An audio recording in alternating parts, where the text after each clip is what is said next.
Hey, second graders. So we are continuing to read The Wild Robot. We just left off, and Roz meets Loudwing, and he names his son Brightbill. So Loudwing says to him, "You guys are going to need a home, and you're going to need a rather large home." So he tells Roz to go down and visit the beavers. So we have chapter 29, the beavers, and I'm going to start reading for you. Chapter 29, the beavers. Every day, the beavers swam along their dam, inspecting and repairing it. The wall of wood and mud allowed only a trickle of water to pass through, and it had turned a narrow stream into a wide pond for many animals to now call home. As Roz and Brightbill walked around the pond, they passed hundreds of chewed-up tree stumps, proof that the beavers needed a constant supply of wood, and this gave Roz an idea. The robot swung her flattening hand, and the sound of chopping wood echoed across the water. They were soon replaced by the sounds of footsteps and shaking leaves as the robot carefully walked along the beaver dam with the gosling on her shoulder and a freshly cut tree in her hands. The beavers floated beside the lodge and stared at the bizarre sight with open mouths until Mr. Beaver slapped his broad tail on the water, which meant, "Stop right there." The robot stopped. "Hello, beavers. My name is Roz, and this is Brightbill. Please do not be frightened. I am not dangerous." She held out the tree. "I brought you a gift. I thought perhaps you could use this with your beautiful dam." "No thanks," said Mr. Beaver. "I have a strict policy never to accept gifts from Mons."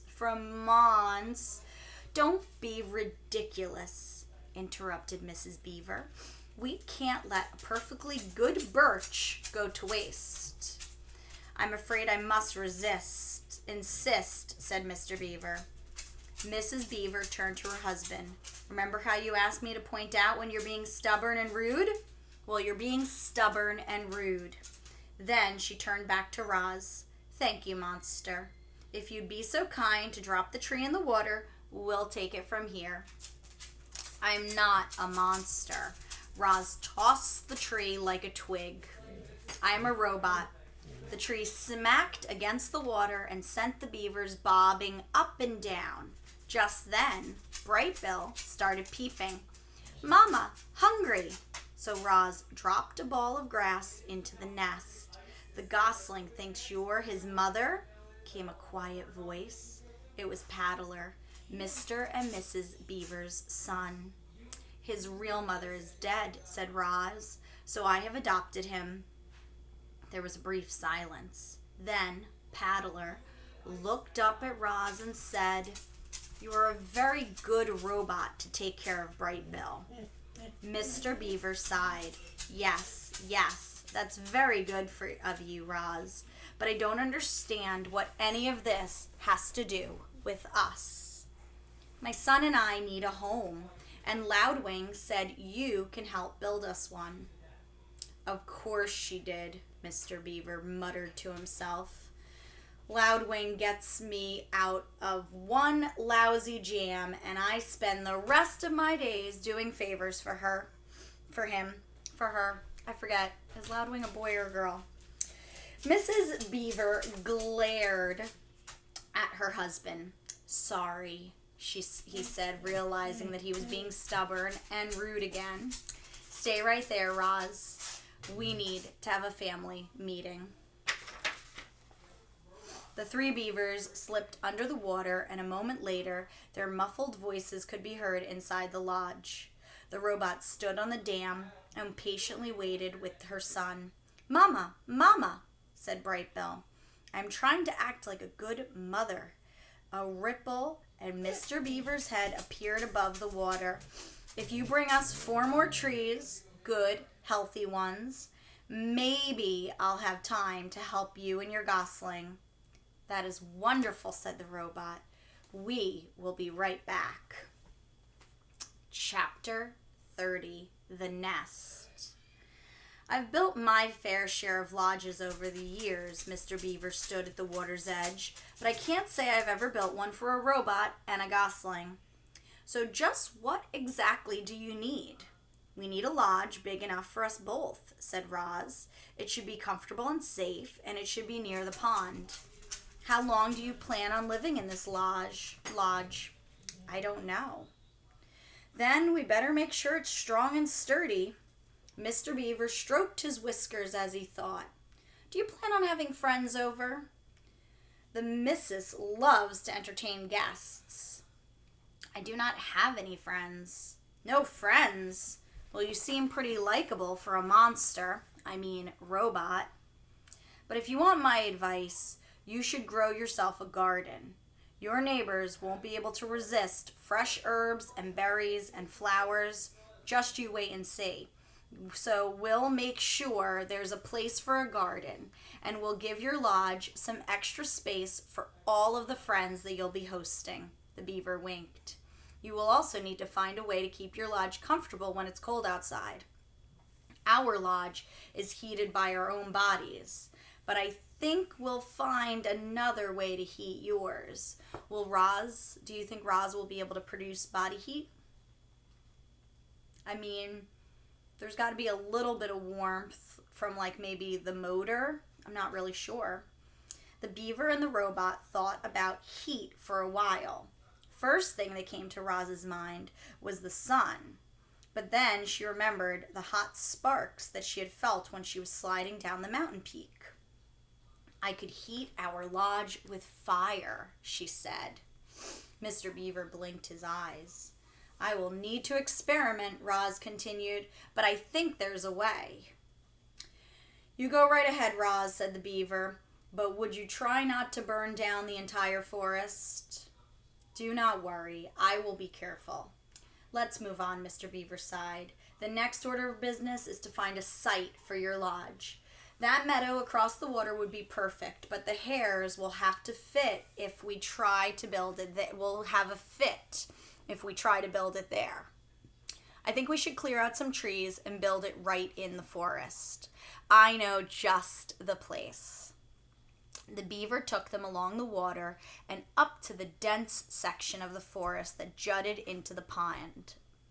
It needs some work, said Mr. Beaver, trudging through the thick weeds, but this ought to do the job. Trudge is Miss Mastrogiovanni's, or one of Miss Mastrogiovanni's favorite words. I love the word trudge. When I think of trudging, I think of you're not walking, you're trudging. You're difficultly walking. You're rah, rah, rah. It's like trudging through the forest. Yes, this ought to do the job, said Roz in her friendliest voice. Job, said Bright Bill. Mr. Beaver was incredibly skilled at taking down trees, but even he couldn't keep up with Roz's powerful chopping hands. So he let the robot do the hard work, and he pointed out the trees and shrubs that needed to go, and Roz started hacking away. By sunset, they were standing in a newly cleared site. They had more than enough wood to build a lodge. You did some fine work today, Roz, Mr. Beaver yawned. I'll return in the morning and we'll pick right up where we left off. What would you like me to do? Said the robot. Tonight? So you feel like working, do you? Very well. Well, you can start by digging out these tree stumps, and you can collect those large, flat stones over there. And you can smooth down this patch of dirt so that we have a level place to build. That should keep you busy. The next morning, Mr. Beaver returned to see that Roz had been very busy indeed. All the tree stumps had been dug up and their holes filled in with dirt. 20 large stones had been stacked, and the ground was now perfectly level. But what most astonished Mr. Beaver was that Roz and Brightbill were huddled around a small, crackling campfire. Mr. Beaver moved his lips, but no words came out. Brightbill was cold last night, said Roz, so I taught myself how to make a fire. But how? I discovered that when I strike these two stones together, they create sparks like this. I directed the sparks onto the dry leaves and wood until they ignited. Once I had a fire, it was easy to keep it going. And if I need to put it out, I can just add some water. Mr. Beaver sat and warmed his paws.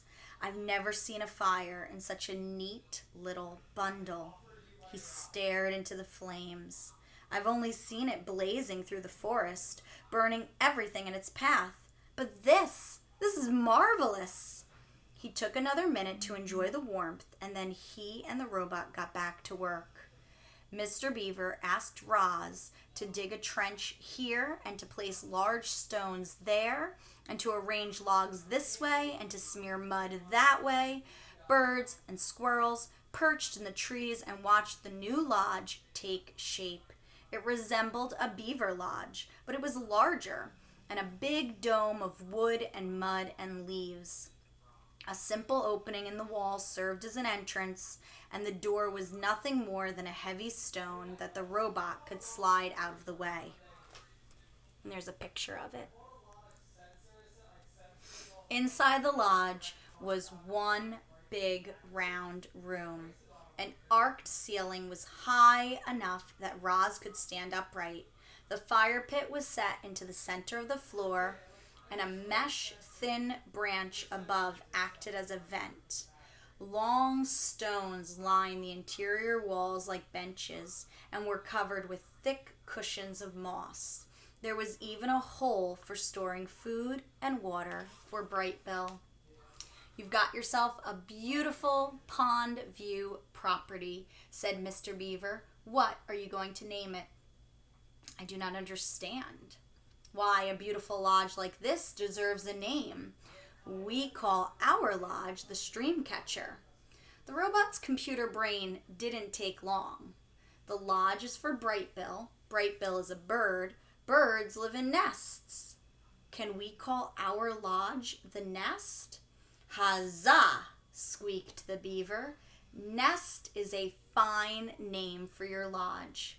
Nest, nest, laughed Brightbill. They stood outside the nest and admired their handiwork until Mr. Beaver's belly began to rumble.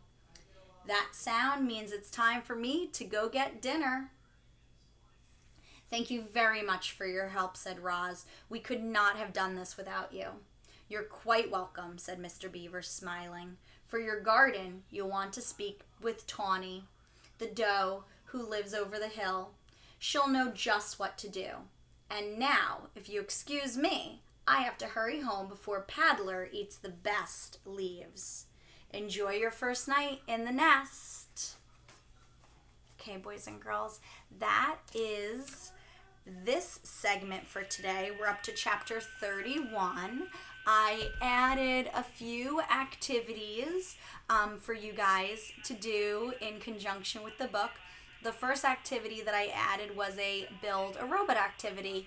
I want you to take your time with this activity. You don't have to build a robot in one day. You can take a couple creative literacy classes to build it.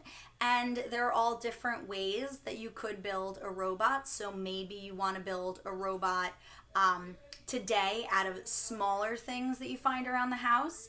And maybe in a couple of days or weeks, when we get further into the book, you'll want to build a robot outside with some stuff that you have around the house. So I feel like there's lots of possibilities with our Build a Robot activity.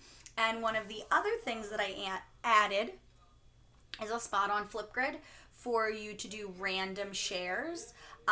Because I felt like the I wonder share was kind of keeping you from thinking bigger. So our random share Flipgrid can be I wonders, this reminds me of, anything that you're thinking about that has to do with the book. So any sort of thoughts that you're having, you can share on Flipgrid. And then I have the student to student replies on for that one, so that if you hear something on Flipgrid and you want to keep the conversation going, you can reply to your friends. Again, I want to make sure that we are using appropriate language and that all of our sharing is centered around the book. All right, guys, this was fun. I hope to see your Flipgrid soon, and I miss you guys so much. Have a great day. Bye.